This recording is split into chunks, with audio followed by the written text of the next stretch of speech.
So we just hit 100 subscribers on YouTube, and on account of hitting 100 subs, I decided to be vulnerable on this platform. So the previous video that I posted was about me being born with a stutter, and I'm making this follow-up video to get into more detail as to how I've been able to control my stutter and being able to be better with my communicating and my speaking.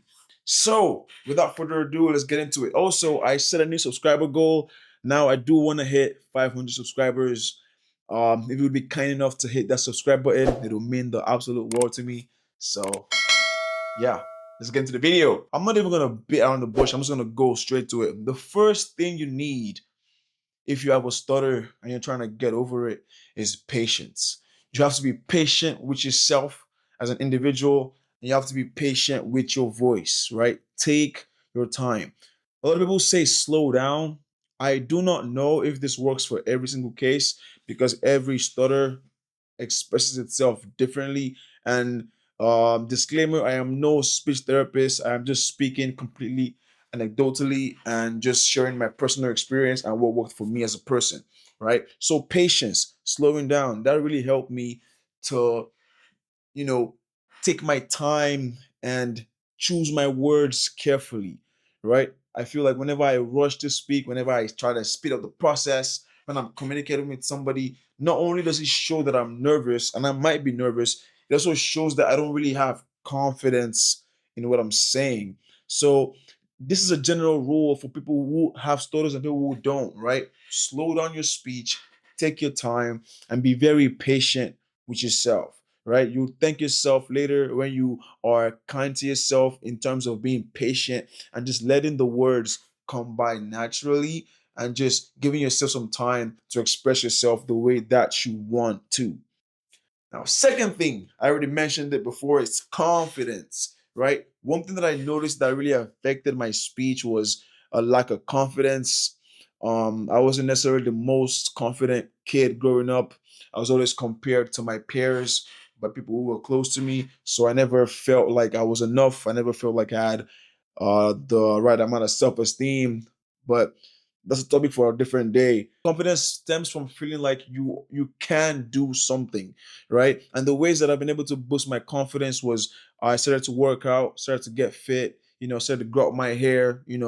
They say hair has a certain percent of beauty to yourself. So I started to grow out my hair, and I started to do skincare because the prettier I look, or I think I look, the more confident I feel. So I did a bunch of things all around to improve my confidence, which directly translated to my speech.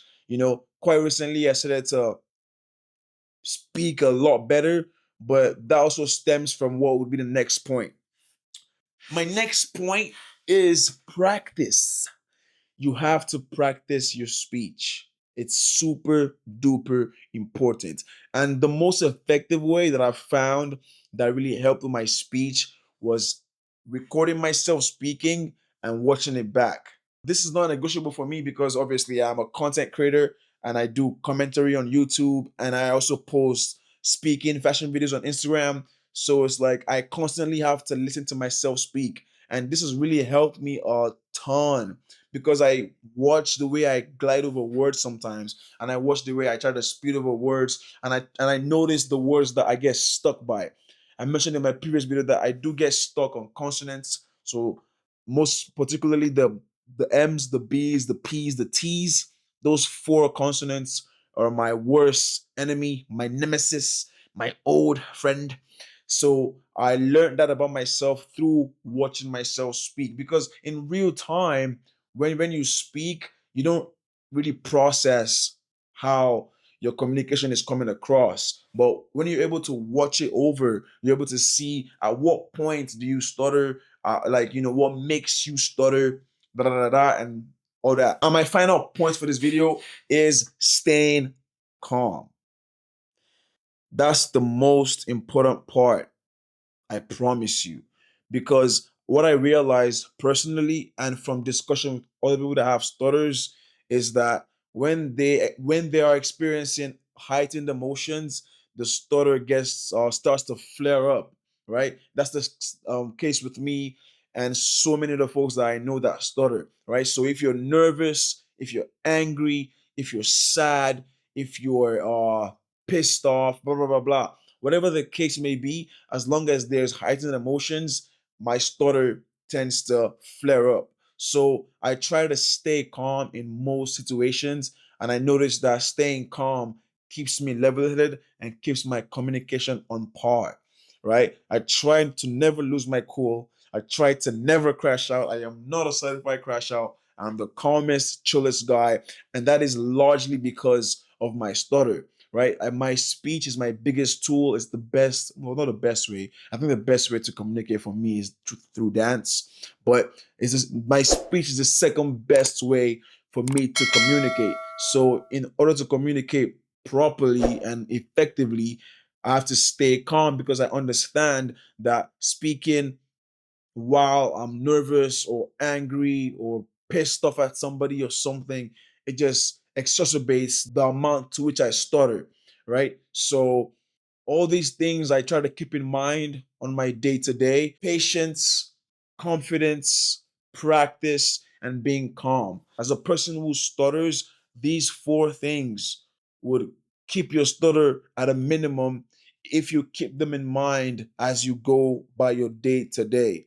right? So make sure that you practice, because practice does indeed create opportunities to be better. I wouldn't say practice makes perfect, because nobody's perfect and you shouldn't strive to be perfect. You should strive to be better, right? So every day for me personally is a learning step to become better at my speech, right? So constant practice. And I also mentioned in my previous video, which I'll link below in the description, putting myself in difficult situation was also one of the biggest things that upped my stutter, right? Because it's hard to grow when you're comfortable, but when you have to force yourself to be in an uncomfortable conversation or situation, it prompts you to try harder, to try better, to speak more effectively and more proficiently, so to speak. And for me, this uncomfortable conversations and situations happened when I worked a retail job for 4 years. I had never had any speech therapy at that time. I'd never had any practice. So I would have this stutter episodes in front of complete strangers. And the look that they would have for me, I'm like, bruh,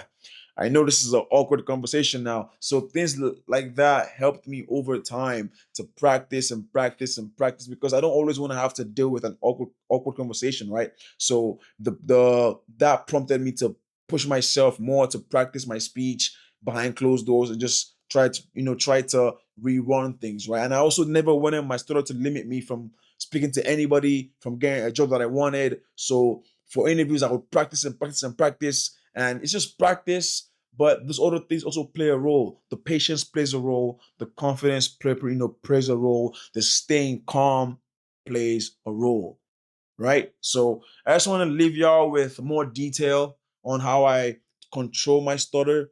And I hope you do enjoy these tips. And I do hope that I'm helping somebody out there who feel like their voice is broken and it's the end all be all, because it is not. If you like the points that I just gave you, please don't forget to like the video, drop a comment, share your thoughts. It's well encouraged on this channel. And hit that subscribe button if you don't mind. And I hope to see you on the next one. Peace, love, and safety. Goodbye.